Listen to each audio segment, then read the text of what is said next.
बाबा साहिब अंबेडकर का जो संविधान है वो ये कह सकता है कि कोई भी भारत का नागरिक वजीर आजम बन सकता है, सदर जमहूरिया बन सकता है, चीफ मिनिस्टर बन सकता है, मेयर बन सकता है। और असदुद्दीन ओवैसी का ख्वाब यह है कि एक दिन आएगा इस देश में इंशाअल्लाह ताला, शायद हम और आप नहीं रहेंगे मगर देखना, एक हिजाब पहनने वाली बेटी इस देश की वजीर आजम बनेगी इंशाअल्लाह ताला।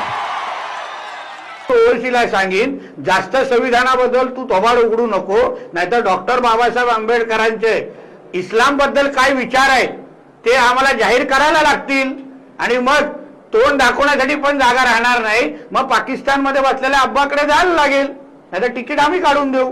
आणि म्हणून स्वप्न बघत राहा, देशाचा पंतप्रधान महाराष्ट्र आणि प्रत्येक पदावर हा हिंदू समाजाचाच व्यक्ती बसेल, बाकी कुठलाही जिहादी बसणार नाही।